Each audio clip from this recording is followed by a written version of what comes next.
Alright, let's continue on with part 2, shall we?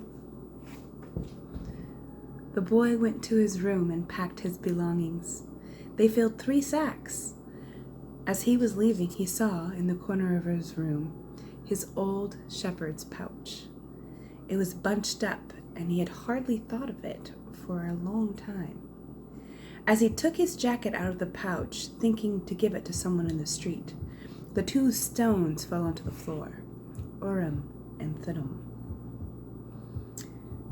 It made the boy think of the old king, and it startled him to realize how long it had been since he had thought of him.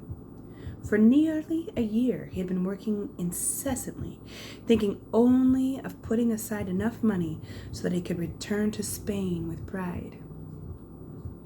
"Never stop dreaming," the king had said. "Follow the omens." The boy picked up Urim and Thummim and once again had the strange sensation that the king was nearby. He had worked hard for a year, and the omens were that it was time for him to go. "I'm going to go back to doing just what I did before," the boy thought, "even though the sheep didn't teach me to speak Arabic."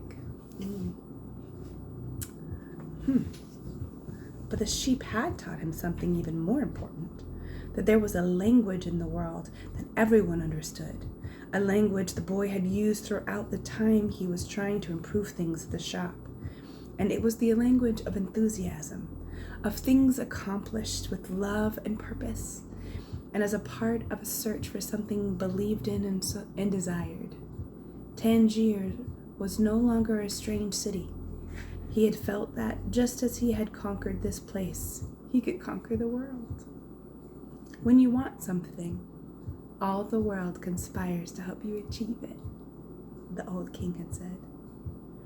But the old king hadn't said anything about being robbed, or about endless deserts, or about people who know what their dreams are but don't want to realize them. The old king hadn't told him that the pyramids were just a pile of stones, or that anyone could build one in his backyard. And he had forgotten to mention that when you had enough money to buy a flock larger than the one you had before, you should buy it.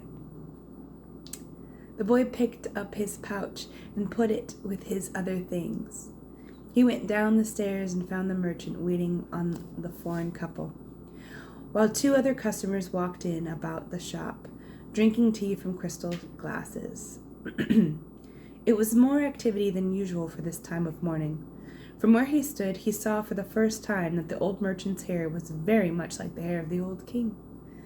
He remembered the smile of the candy seller on the first day in Tangier, when he had nothing to eat and nowhere to go.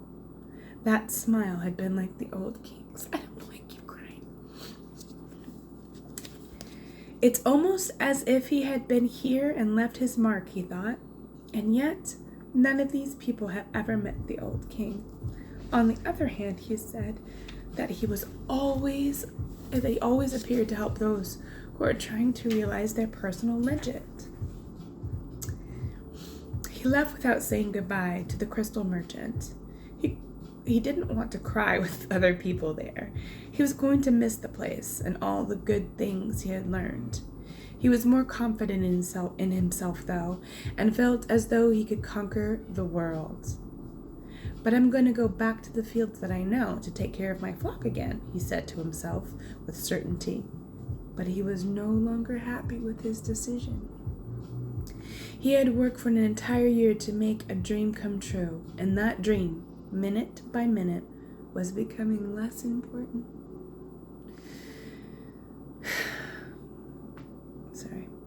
Maybe because that wasn't really his dream?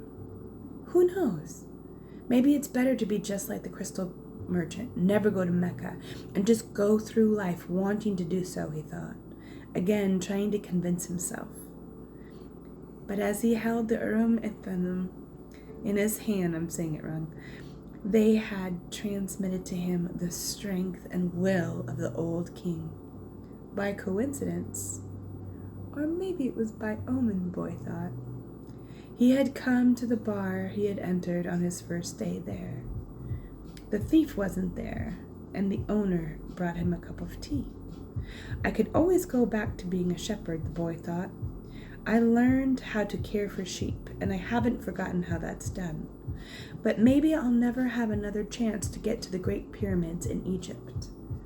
The old man wore a breastplate of gold, and he knew about my past. He really was a king, a wise king.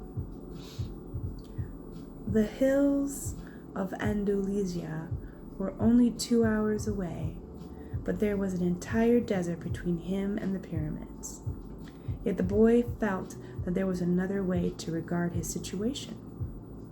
He was actually 2 hours closer to his treasure. The fact that the 2 hours had stretched into an entire year didn't matter. I know why I want to get back to my flock, he thought. I understand sheep. They're no longer a problem. They can be good friends. On the other hand, I don't know if the desert can be a friend, and it's in the desert that I have to search for my treasure. If I don't find it, I can always go home. I finally have enough money and all the time I need. Why not? He suddenly felt tremendously happy. He could always go back to being a shepherd. He could always become a crystal salesman again. Maybe the world had other hidden treasures, but he had a dream, and he had met with a king. That doesn't happen to just anyone. He was planning as he left the bar.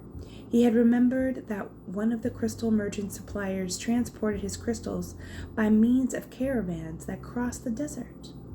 He held the Urim and Thummim in his hand. Because of these 2 stones, he once again was on the way to his treasure. I am always nearby when someone wants to realize their personal legend, the old king had told him. What could it cost to go over to the supplier's warehouse and find out if the pyramids were really that far away? The Englishman was sitting on a bench in a structure that smelled of animal sweat and dust. It was part warehouse, part corral. I never thought I'd end up in a place like this, he thought. He leafed through the pages of a chemical journal. 10 years at university, and here I am in a corral. But he had to move on. He believed in omens. All his life, all his studies were aimed at finding the one true language of the universe. For he had studied Esperanto, then the world's religions, and now its alchemy. He knew how to speak Esperanto. He understood all of the major religions well, but he wasn't yet an alchemist. He had unraveled the truths behind important questions, but his studies had taken him to a point beyond which he could not seem to go. He had tried in vain to establish a relationship with an alchemist, but the alchemists were strange people who thought only about themselves and almost always refused to help him. Who knows, maybe they had failed to discover the secret of the masterwork, the philosopher's stone, and for this reason kept their knowledge to themselves. He had already spent much of the fortune left to him by his father, fruitlessly seeking the philosopher's stone. He had spent enormous amounts of time at the great libraries of the world and had purchased all the rarest and most important volumes on alchemy. In one, he had read that, many years ago, a famous Arabian chemist had visited Europe. It was said that he was more than 200 years old and that he had discovered the philosopher's stone and the elixir of life. The Englishman had been profoundly impressed by this story, but he would never have thought it more than just a myth had it not been for his friend, returning from an archaeological expedition in the desert, told him about an Arab that was possessed of exceptional powers. He lives at the Al-Fayoum oasis, his friend had said, and people say that he is 200 years old and is able to transform any metal into gold. Yes, God. The Englishman could not contain his excitement. He canceled all his commitments and put together the most important of his books, and now here he was, sitting inside a dusty, smelly warehouse. Outside, a huge caravan was being prepared for a crossing of the Sahara. It was scheduled to pass through Al-Fayoum. I'm going to find that damned chemist, the Englishman thought. The odor of the animals became a bit more tolerable. A young Arab, also loaded down with baggage, entered and greeted the Englishman. "Where are you bound?" asked the young Arab. "I'm going into the desert," the man answered, turning back to his reading. He didn't want conversations at this point. What he needed to do was review all he had learned over the years, because the Alchemist would certainly put him to the test. The young Arab took out a book and began to read. The book was in Spanish. "That's good," thought the Englishman. He spoke Spanish better than Arabic, and if this boy is going to go to Al-Fayoum, there would be someone to talk to when there was no important things to do. "That's strange," said the boy, as he tried once again to read the burial sign that began the book. I've been trying for 2 years to read this book, and I never get past the first few pages." Even without a king to provide an interruption, he was unable to concentrate. He still had some doubts about the decision he had made, but he was able to understand one thing. Making a decision was only the beginning of things. When someone makes a decision, he is really diving into a strong current that will carry him to places he had never dreamed of when he first made that decision. When I decided to seek out my treasure, I never imagined that I'd wind up working in a crystal shop, he thought. And joining this caravan may have been my decision, but where it goes is going to be a mystery to me. Nearby was the Englishman reading a book. He seemed unfriendly and looked irritated when the boy had entered. They might have even become friends, but the Englishman closed off the conversation. The boy closed his book. He felt that he didn't want to do anything that might make him look like the Englishman. He took the Urim and Thummim from his pocket and began playing with them. The stranger shouted, "Urim and Thummim!" In a flash, the boy put them back in his pocket. "They're not for sale," he said. "They're not worth much," the Englishman answered.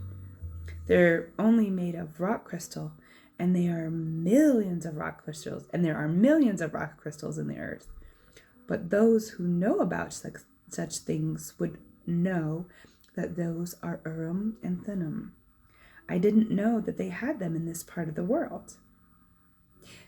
"They were given to me as a present by a king," the boy said.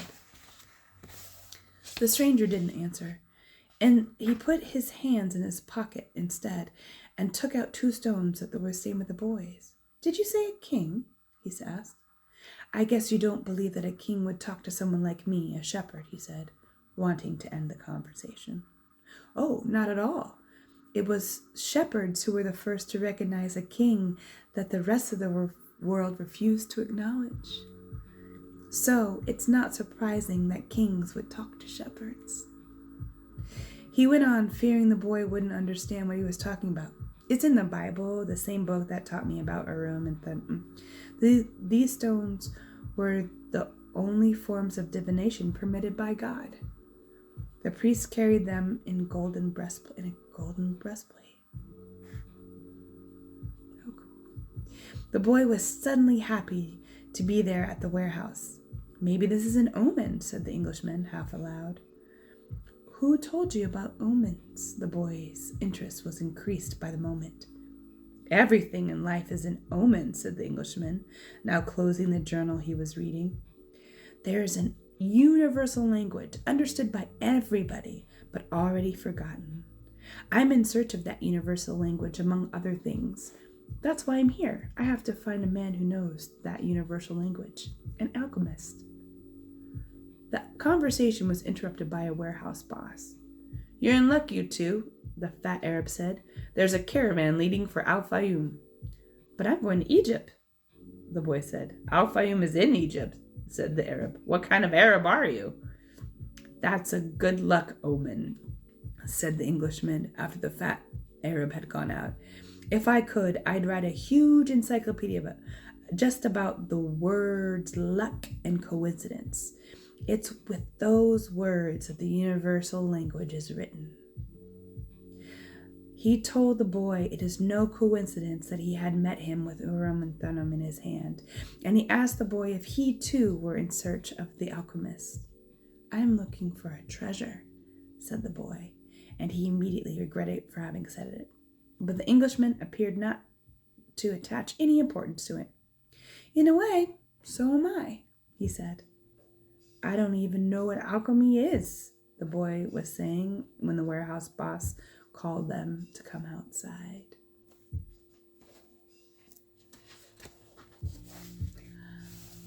I'm the leader of the caravan, said a dark-eyed bearded man. I hold the power of life and death for every person I take with me.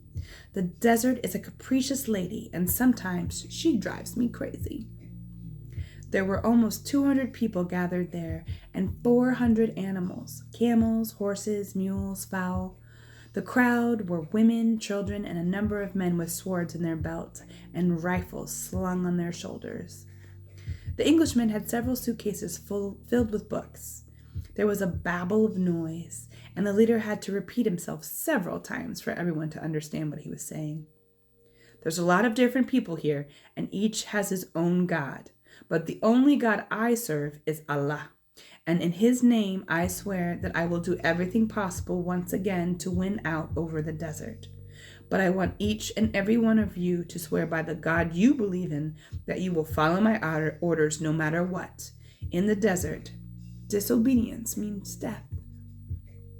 There was a murmur from the crowd, each one swearing quietly to his or her own God. The boy swore to Jesus Christ. The enlightened Englishman said nothing, and the murmur lasted longer than a couple of vows would have.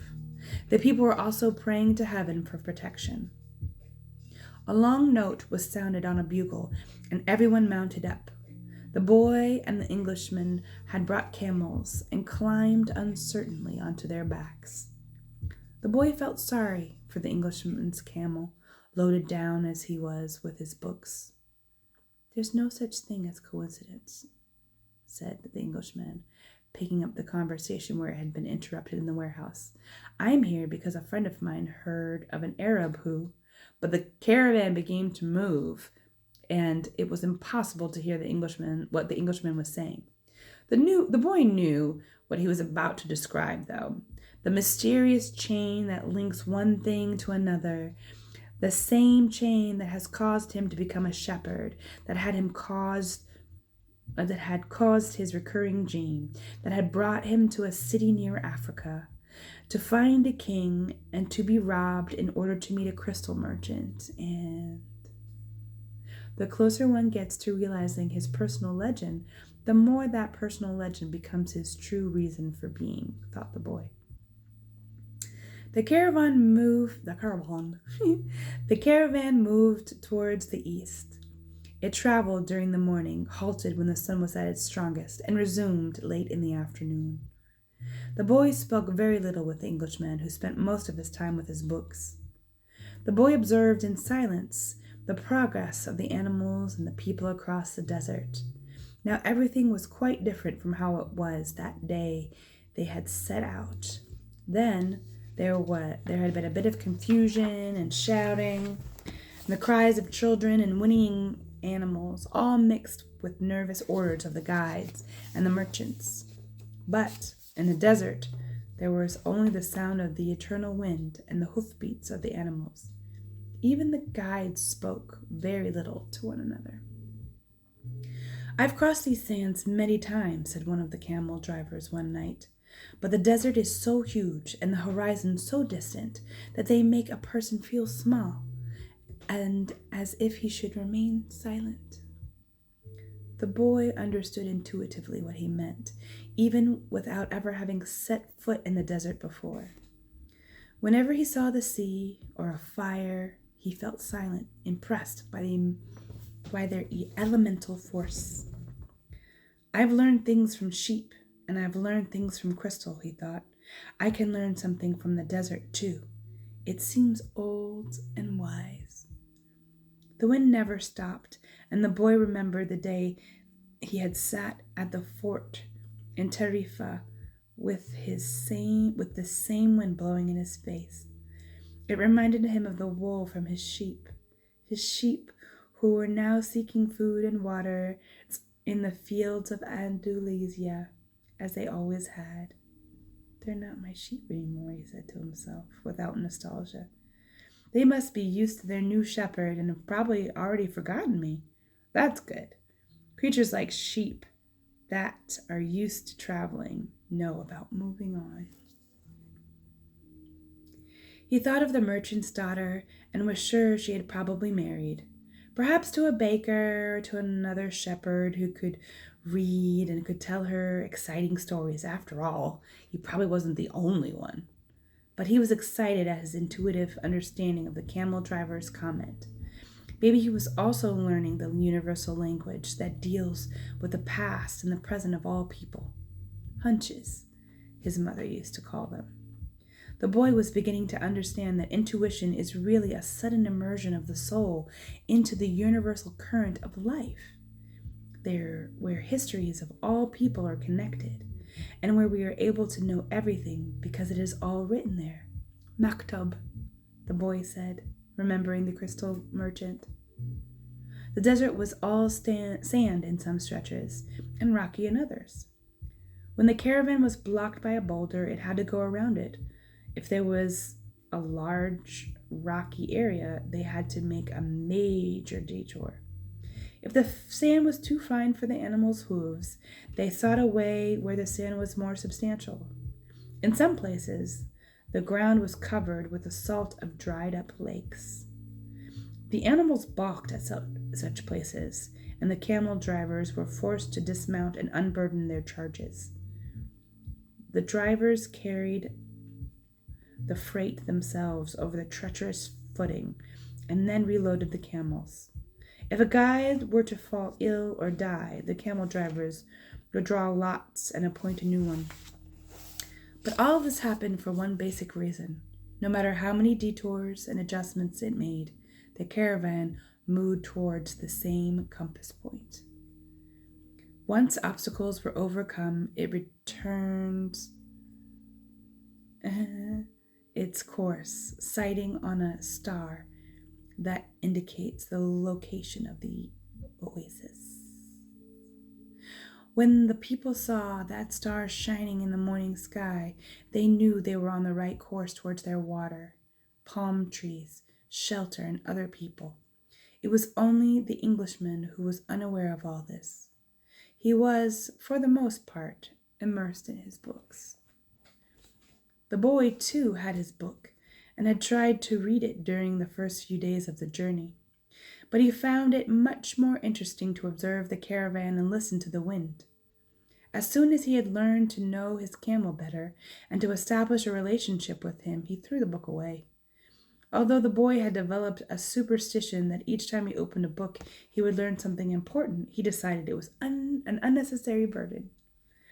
He became friendly with the camel driver who traveled alongside him. At night they sat around the fire.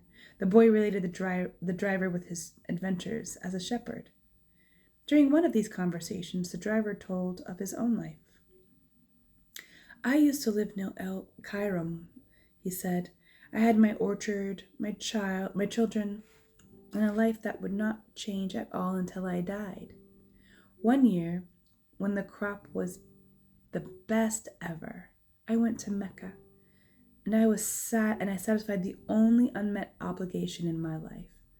I could die happy, and that made me feel good. One day the earth began to tremble and the Nile overflowed its banks. It was something I had thought could happen only to others, never to me. My neighbors feared they would lose all of their olive trees in the flood, and my wife was afraid they would lose our children. I thought that everything I owned would be destroyed. The land was ruined, and I had to find some other way to earn a living. So now I'm a camel driver. But that disaster taught me to understand the word of Allah.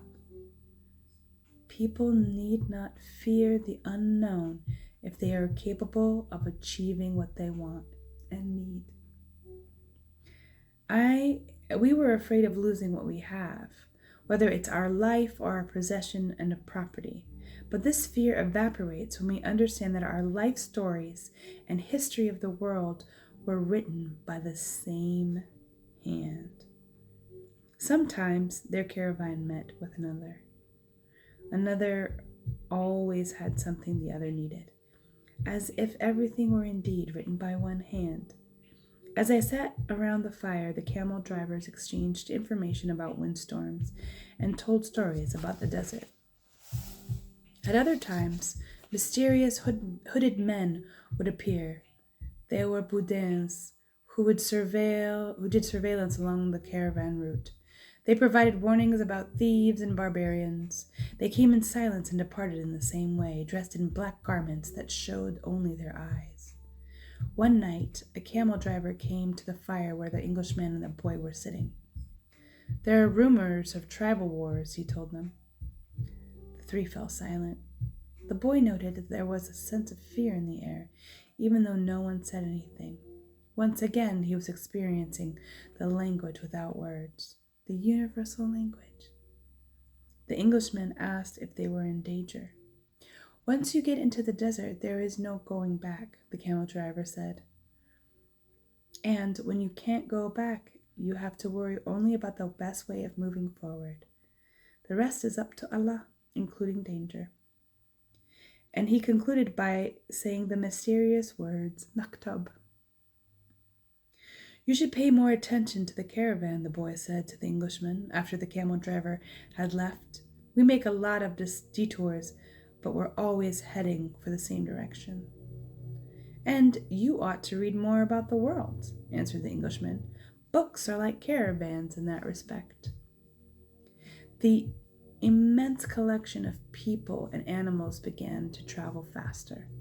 The day had always been silent, but now, even the nights, when the travelers were accustomed to talking around the fires, had also become quiet. And one day the leader of the caravan made a decision that the fires should no longer be lighted so as not to attract the attention to the caravan. The travelers adopted the practice of arranging animals in a circle at night and sleeping together in the center as a protection against nocturnal cold. And the leader posted armed sentinels at the fringes of the group. The Englishman was unable to sleep one night. He called to the boy and they took a walk along the dunes surrounding the encampment. There was a full moon and the boy told the Englishman a story of his life. The Englishman was fascinated with this part about the progress achieved at the crystal shop after the boy began working there. "That's a principle that governs all things," he said. "In alchemy, it's called the soul of the world. When you want something with all your heart, that's when you're closest to the soul of the world. It's always a positive sort. It's always a positive force." Got there. He also said that this was not just a human gift, that everything on the face of the earth has a soul, whether mineral, vegetable, or animal, or even just a simple thought. Wow. Everything on earth is being continuously transformed because the earth is alive and it has a soul. We are part of that soul, so we rarely recognize that it is working for us. But in the crystal shop, you probably realize that even the glasses were collaborating in your success. The boy thought about that for a while as he looked at the moon and the bleached sands. "I have watched the caravan as it's crossed the desert," he said. "The caravan and the desert speak the same language, and it's for that reason that the desert allows the crossing. It's going to test the caravans every step if it's in time, and if it is, we will make it to the oasis." If either of us had joined this caravan based only on personal courage, but without understanding that language, this journey would have been much more difficult. They stood there looking at the moon. That's the magic of omens, said the boy. I've seen the guides read the signs of the desert and how the soul of the caravan speaks to the soul of the desert. The Englishman said, I'd better pay more attention to the caravan. And I'd better read your books, said the boy.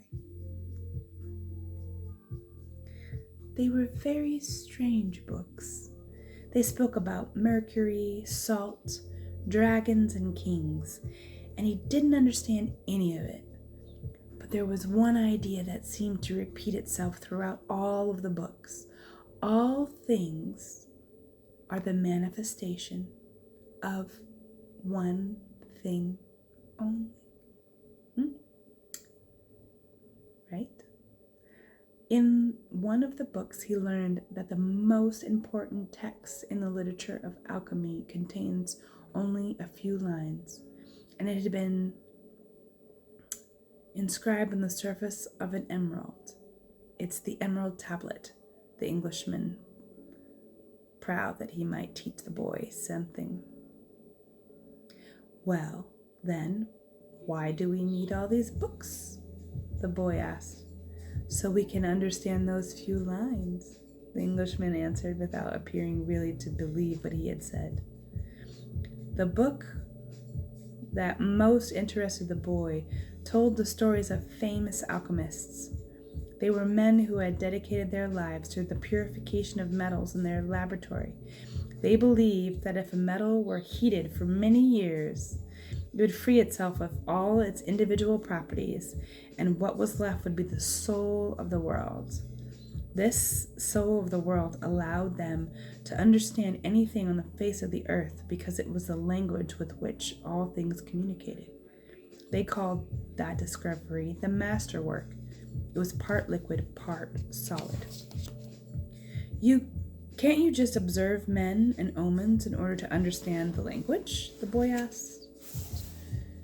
You have a mania for simplifying everything, answered the Englishman, irritated. Alchemy is a serious discipline. Every step has to be followed exactly as it was followed by the master. The boy learned that the liquid part of the masterwork was called the elixir of life, and that it cured all illnesses. It also kept the alchemist from growing old. And the solid part was called the philosopher's stone. It's not easy to find the philosopher's stone, said the Englishman. The alchemists spent years in their laboratory observing the fire that purified the metals. They spent so much time close to the fire that gradually they gave up the vanities of the world. They discovered that purification of metals has led to the purification of themselves. The boy thought about the crystal merchant. He had said that it was a good thing for the boy to clean the crystal pieces so that he could free himself from the negative thoughts. Yes. The boy was becoming more and more convinced that alchemy would be learned in one's daily life. Yeah. Also, said the Englishman, the philosopher's stone was a fascinating property. A small sliver of the stone can transform large quantities of metal into gold. Having heard that, the boy became even more interested in alchemy. He thought that with some patience, he'd be able to transform everything into gold. He read the lives of various people who had succeeded in doing so. Helveticus, Elias, Fulcalani, and Geber. I don't know these people. They were fascinating stories. Each of them lived out his personal legend to the end. They traveled, spoke with wise men, performed miracles for the incredulous, and owned the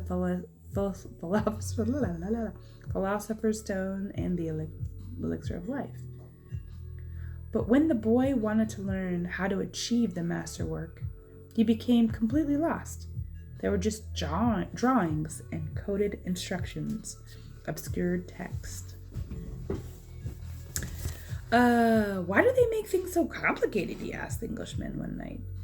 The boy had noticed that the Englishman was irritable and missed his books. So that those who have the responsibility for the understanding can understand, he said. Imagine if everyone went around transforming lead into gold, gold would lose its value. It's only those who are persistent and willing to study things deeply to achieve the master work. That's why I'm here in the middle of the desert. I'm seeking a true alchemist who will help me to decipher the code. When were these books written? The boy asked. Many centuries ago. They didn't have the printing press in those days, the boy argued. There was no way for everyone to know about alchemy. Why did they use such strange language with so many drawings? The Englishman didn't answer directly. He said that for the past few days he'd been paying attention to how the caravan operated, but he hadn't learned a new thing. The only thing he had noticed was that the talk of war was becoming more and more frequent. Then, one day the boy returned the books to the Englishman. Did you learn anything? The Englishman asked, eager to hear what it might be. He needed someone to talk to so as to avoid thinking about the possibilities of war. I learned that the world has a soul, and that whoever understands that soul can also understand the language of things. I learned that many alchemists realized their personal legends and wound up discovering the soul of the world, and the philosopher's stone and the elixir of life. But above all, I learned that these things are all so simple that they could be written on the surface of an emerald. The Englishman was disappointed. The years of research, magic symbols, the strange words, and the laboratory equipment, none of this had made an impression on the boy. His soul must be too primitive to understand those things, he thought. All right, Englishman. He took back his books and packed them away again. Go back to watching the caravan, he said. That didn't teach me anything either. The boy went back to contemplating the silence of the desert and the sand raised by the animals. Everyone has his or her own way of learning things, he thought to himself. His way isn't the same as mine, nor mine as his, but we're both in search of our personal legends, and I respect him for that. The caravan began to travel day and night. The hooded Boudins reappeared more and more frequently, and the camel driver, who had become a good friend of the boys, explained that the war between the tribes had already begun. The caravan would be very lucky to reach the oasis. The animals were exhausted, and the men talked among themselves less and less. The silence was the worst aspect of the night, when the mere groan of a camel, which before had been nothing but the groan of a camel, now frightened everyone, because it might signal a raid. The camel driver, though, seemed not to be very concerned with the threat of war. I'm alive, he said to the boy, as they ate a bunch of dates one night, with no fires and no moon. When I'm eating, that's all I think about. If I'm on the march, I'm just concentrating on marching.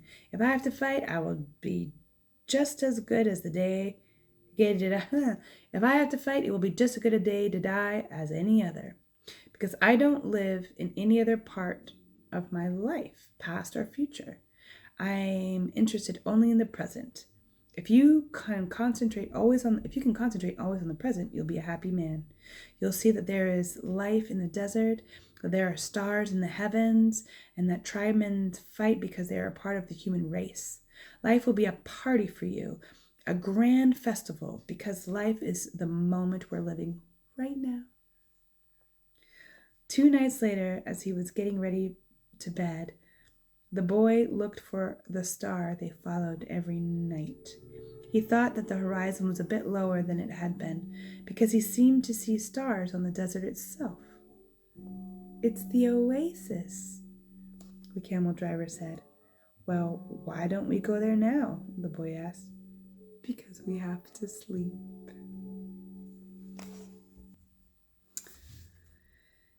The boy awoke as the sun rose.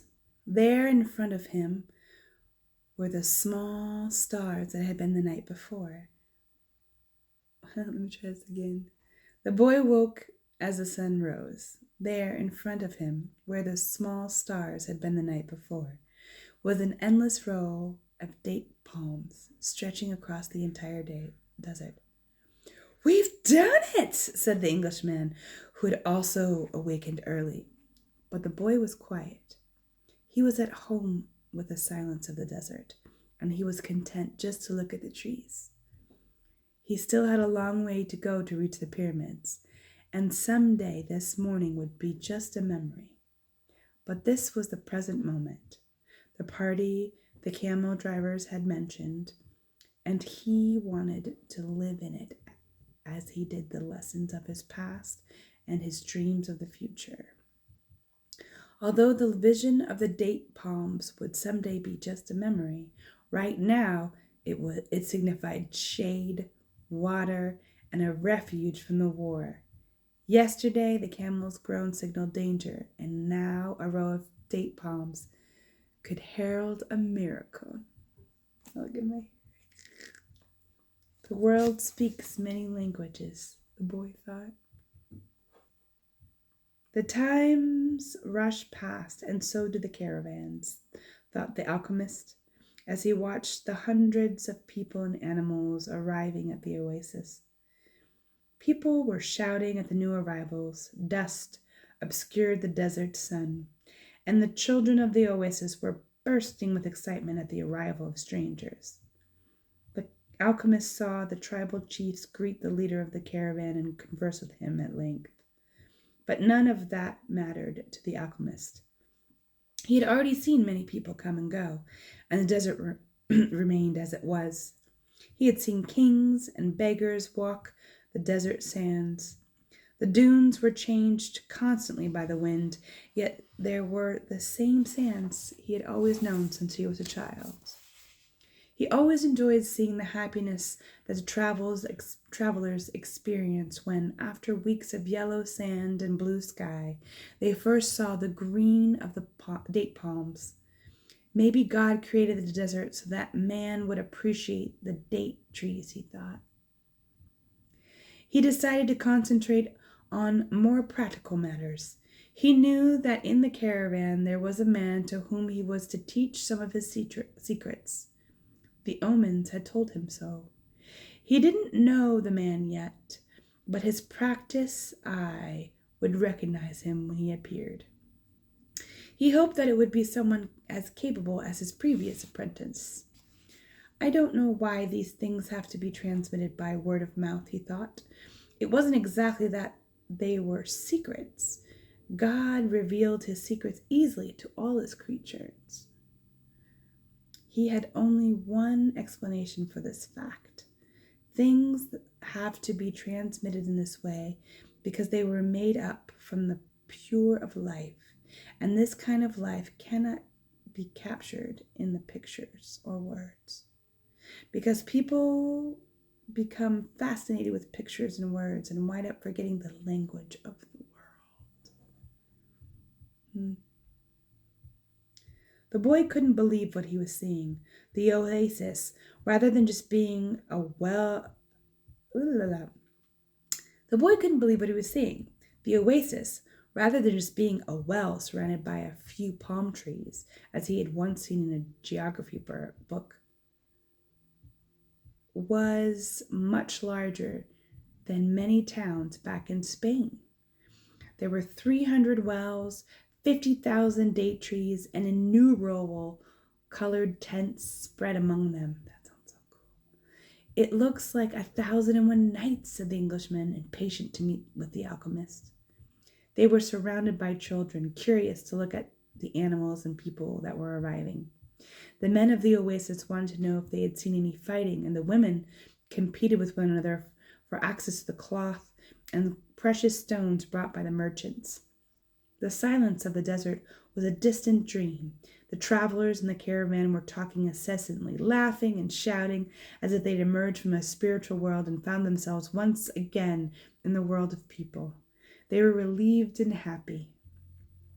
They had been taking careful precautions in the desert, but the camel driver explained to the boy that oases were always considered to be neutral territories. because the majority of the inhabitants were women and children. There were oases throughout the desert, but the tribesmen fought in the desert, leaving the oases as place of refuge. With some difficulty, the leader of the caravan brought all his people together and gave them his instructions.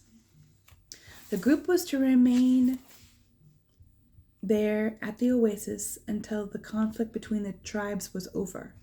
Since they were visitors, they would have to share living spaces with those who lived there and would be given the best accommodations. That was the law of hospitality.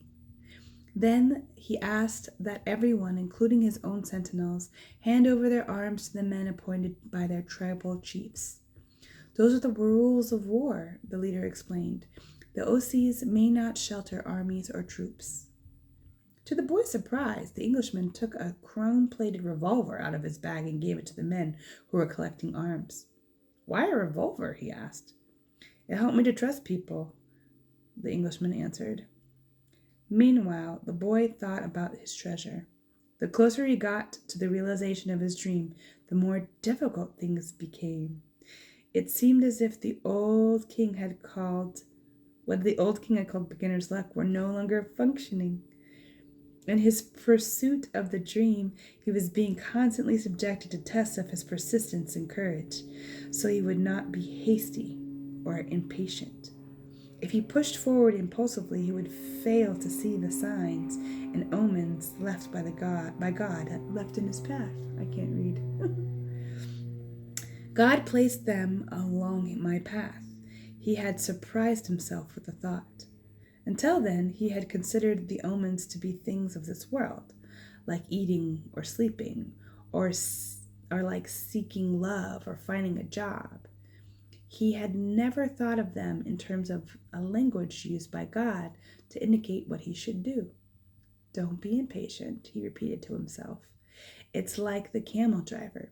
Eat when it's time to eat, and move along when it's time to move along." That first day, everyone slept from exhaustion, including the Englishman. The boy was assigned a place far from his friend, in a tent with 5 other young men about his age. They were people of the desert and clamored to hear his stories about great cities. The boy told them about his life as a shepherd and was about to tell them of his experiences in the crystal shop when the Englishman came into the tent. "I've been looking for you all morning," he said, as he led the boy outside. "I need you to help me find out where the alchemist lives." First, they tried to find him on their own. An alchemist would probably live in a manner that was different than the rest of the people in the oasis, and it was likely that in his tent was an oven continuously burning. They searched everywhere and found the oasis was much larger than they could have imagined. There were hundreds of tents. "We've wasted almost our entire day," said the Englishman, sitting down with the boy near one of the wells. "Maybe we'd better ask someone," the boy suggested. The Englishman didn't want to tell others about his reasons for being in the oasis and couldn't make up his mind. But finally he agreed that the boy, who had spoken better Arabic than he, should do so. The boy approached a woman who had come to the well to fill her goat skin with water. "Good afternoon, ma'am. I'm trying to find out where the alchemist lives here in the oasis."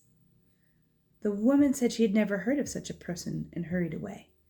Before she fled, she advised the boy that he had better not to try to converse with women who were dressed in black, because they were married women. He should respect tradition. The Englishman was disappointed. It seemed like he had made the long journey for nothing. The boy was also saddened. His friend was in pursuit of his personal legend, and when someone was in such pursuit, the entire universe made an effort to help him succeed. That's what the old king had said. He couldn't have been wrong.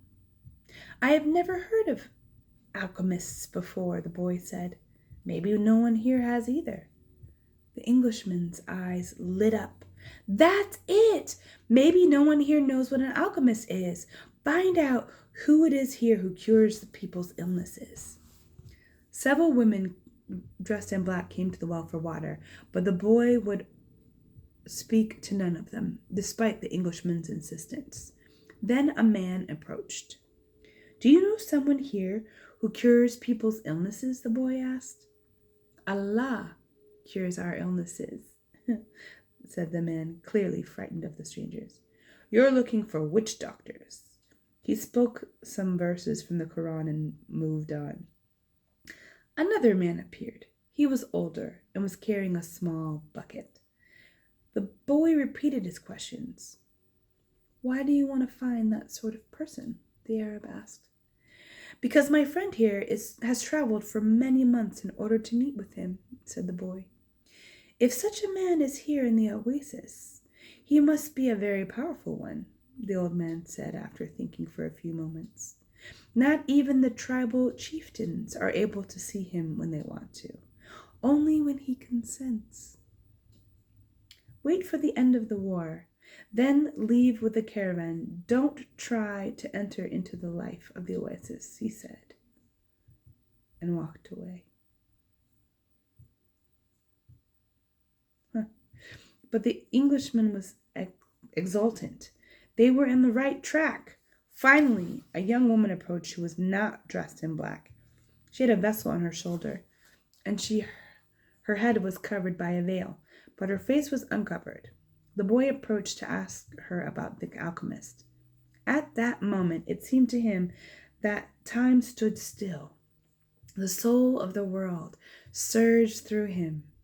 When he looked into her dark eyes and saw her lips were poised between a laugh and silence, he learned the most important part of the language that all the world spoke, the language that everyone on earth was capable of understanding in their heart. It was love. Something older than humanity, more ancient than the desert, something that exerted the same force whenever two pairs of eyes meet as had theirs here at the well. She smiled, and that was certainly an omen. The omen he had been waiting for, without even knowing he was, for all of his life. The omen he had sought to find with his sheep and in his books, in the crystals and in the silence of the desert. It was the pure language of the world. It required no explanation, just as the universe needs none as it travels through endless time. It needs no explanation.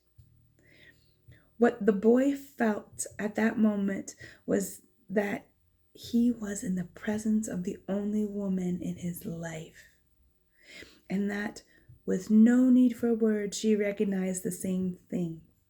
He was more certain of it than anything in the world. He had been told by his parents and grandparents that he must fall in love and really know a person before committing. But maybe people who felt that way had never learned the universal language. Because when you know that language, it's easy to understand that someone in the world awaits you, whether it's in the middle of the desert or in some great city. And when two such people encounter each other and their eyes meet, the past and the future become unimportant. There is only that moment and the incredible certainty that everything under the sun has been written by one hand only. It is the hand that evokes love and creates a twin soul for every person in the world. Without such love, one's dream would have no meaning. Maktab, thought the boy. The Englishman shook the boy. "Come on, ask her." The boy stepped closer to the girl, and when she smiled, he did the same. "What's your name?" he asked. "Fatima," said the girl, averting her eyes. "That's what some women in my country are called." "That's the name of the Prophet's daughter," Fatima said. "The invaders carried the name everywhere." The beautiful girl spoke of the invaders with pride. The Englishman prodded him. and the boy asked her about the man who cured people's illnesses. "That's the man who knows all the secrets of the world," she said. "He communicates with the genies of the desert." The genies were spirits of good and evil, and the girl pointed to the south, indicating that it was there the strange man lived. Then she filled her vessel with water and left. The Englishman vanished too, gone to find the alchemist, and the boy sat there by the wall for a long time, remembering that one day in Tarifa the Levanter had brought him to the perfume of that woman, and realizing that he had loved her before he even knew she existed. He knew that his love for her would enable him to discover every treasure in the world. The next day, the boy turned to the well, hoping to see the girl. To his surprise, the Englishman was there, looking out onto the desert. "I waited all afternoon and evening," he said. "He appeared with the first stars of the evening. I told him what I was seeking, and he asked me if I had ever transformed lead into gold. I told him that's what I had come here to learn. He told me I should try to do so. That's all he said. Go and try." The boy didn't say anything. The poor Englishman had traveled all this way only to be told he should repeat what he'd already done so many times. "So then try," he said to the Englishman. "That's what I'm doing. I'm going to start now." As the Englishman left, Fatima arrived and filled her vessel with water. "I came to tell you just one thing," the boy said. "I want you to be my wife. I love you." The girl dropped the container and the water was spilled. "I'm going to wait for you every day. I have crossed the desert in search of a treasure that is somewhere near the pyramids. And for me, the war seems a curse, but now it's a blessing because it has brought me to you." "But the war is going to end someday," the girl said. The boy looked around him at the date palms. He reminded himself that he had been a shepherd and that he could be a shepherd again. Fatima was more important than his treasure. "The tribesmen are always in search of treasure," the girl said, as if she had guessed what he was thinking. "And the women of the desert are proud of their tribesmen." She refilled her vessel and left. The boy went to the well every day to meet with Fatima. He told her about his life as a shepherd, about the king, about the crystal shop. They became friends, and except for the 15 minutes he spent with her, each day seemed like it would never pass. When he had been at the oasis for almost a month, the leader of the caravan called a meeting for all of the people traveling with him. "We don't know when the war will end, so we can't continue our journey," he said. "The battles may last for a long time, perhaps even years. There are powerful forces on both sides, and the war is important to both armies. It's not a battle of good against evil. It's a war between forces that are fighting for the balance of power. And when that type of battle begins, it lasts longer than others because Allah is on both sides." The people went back to where they were living, and the boys went to meet with Fatima that afternoon. He told her about the morning's meeting. "The day after we met," Fatima said, "you told me you loved me. Then you taught me some of the universal language and the soul of the world. Because of that, I have become a part of you." The boy listened to the sound of her voice excuse me, and thought it to be more beautiful than the sound of the wind on the palm dates. "I have been waiting for you here at this oasis for a long time. I have forgotten about my past, about my traditions, and the way in which men of the desert expect women to behave. Ever since I was a child, I have dreamed that the desert would bring me a wonderful present. Now my present has arrived, and it's you." The boy wanted to take her hand, but Fatima's hands held the handles of her jug. You have told me about your dreams, about the old king and your treasure, and you've told me about your omens. So now I fear nothing, because it was those omens that brought you to me. I am part of your dream, part of your personal legend, as you call it. That's why I want you to continue towards your goal. If you have to wait until the war is over, then wait. But if you have to go before then, go in pursuit of your dreams. The dunes are changed by the wind, but the desert never changes. That's the way it will be with our love for each other. Maktab, she said, if I am really a part of your dream, you'll come back one day. The boy was sad as he left her that day. He thought of all the married shepherds he had known. They had difficult times convincing their wife that they had to go off into the distant fields. Love required them to stay with the people they loved. He told Fatima that at their next meeting. The desert takes our men from us, and they don't always return, she said. We know that, and we are used to it. Those who don't return become part of the clouds and part of the animals that hide in the ravines and of the water that comes from the earth. They become part of everything. They become a part of the soul of the world. So do come back. And when the other women are happy because they believe that their men may one day return as well. I used to look at those women and envy their happiness. Now I too will be one of those women who wait. I am a desert woman. I am proud of that.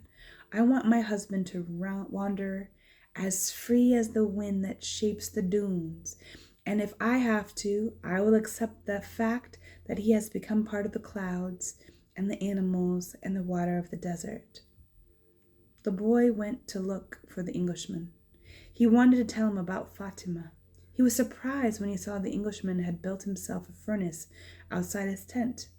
It was a strange furnace, fueled by firewood, with a transparent flask heating the top.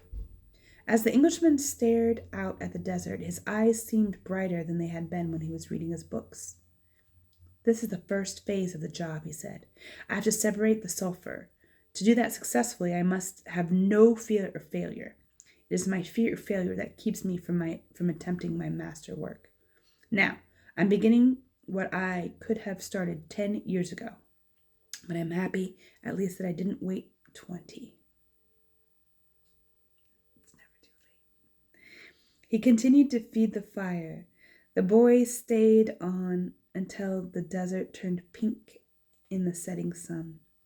He felt the urge to go out into the desert and to see if its silence held the answers to his questions. He wandered for a while, keeping the dates of palm, the oasis of the He wandered for a while, keeping the date palms of the oasis within sight. Sorry about that. He listened to the wind and felt the stones beneath his feet. Here and there he found a shell and realized that the desert in remote times had been a sea. He sat on a stone and allowed himself to become hypnotized by the horizon.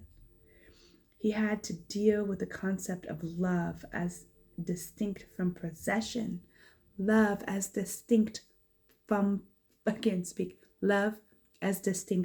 possession. And couldn't separate them. But Fatima was a woman of the desert, and if anything could help him understand it, it was the desert.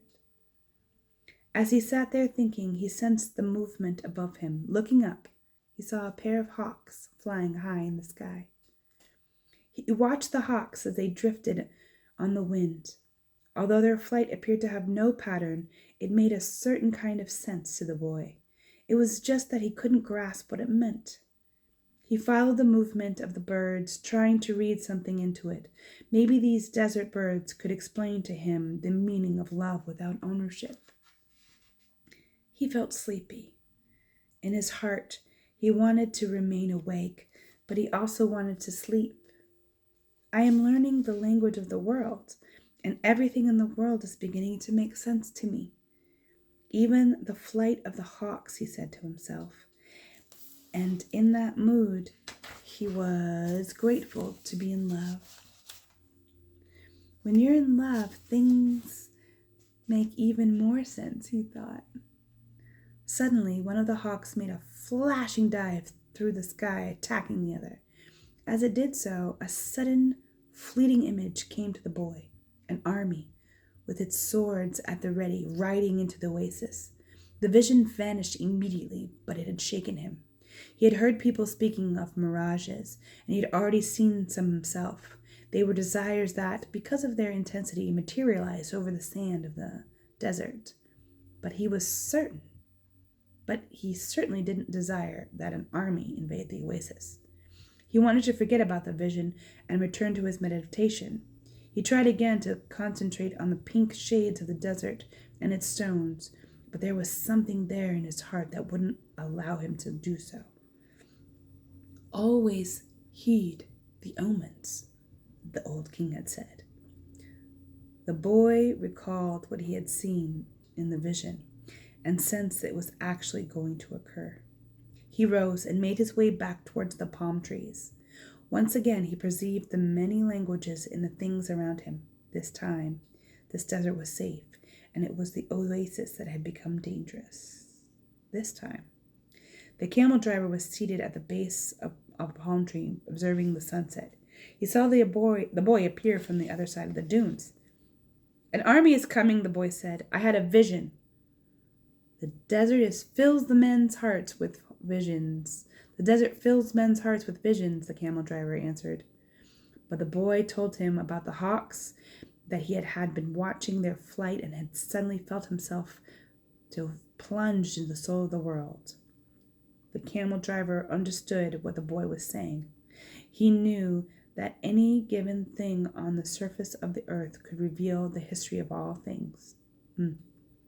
One could open a book to any page or look at a person's hand. One could turn a card or watch the flight of birds. Whatever the thing observed, one could find a connection with his experience of the moment. Actually, it wasn't those things in themselves revealed anything at all. It was just that people, looking at what was occurring around them, could find a means of penetrating into the soul of the world. The desert was full of men who earned their living based on the ease with which they could penetrate into the soul of the world. They were known as seers, and they were held in fear by women and the elderly. Tribesmen were also wary of consulting them because it would be impossible to be effective in battle if one knew that he was fated to die. The tribesmen preferred the taste of battle and the thrill of not knowing what the outcome would be. The future was already written by Allah, and what he had written was always for the good of man. So, the tribesmen lived only for the present, because the present was full of surprises. They had to be aware of many things. What was the enemy's word? Where? Where was his horse? What kind of blow should one deliver next in order to remain alive? The camel driver was not a fighter, and he had consulted with seers. Many of them had been right about what they said, while some of them had been wrong. Then, one day, the oldest seer he had ever sought out, and the one most to be feared, had asked why the camel driver was so interested in the future. Well, so I can change things, he had responded, and so I can change those things that I don't want to have happen. But then they wouldn't be a part of your future, the seer said. Well, maybe I just want to know the future so I can prepare myself for what's coming. If good things are coming, they will be pleasant. A pleasant surprise, said the seer. If bad things are, and you know in advance, you will suffer greatly before they even occur. I want to know about the future because I am a man, the camel driver said to the seer, and men always live their lives based on the future. The seer was a specialist in the casting of twigs. He threw them on the ground and made interpretations based on how they fell. That day he didn't make a cast. He wrapped the twigs in a piece of cloth and put them back in his bag. I make my living forecasting the future for people, he said. I know the science of twigs, and I know how to use them to penetrate to the place where all is written.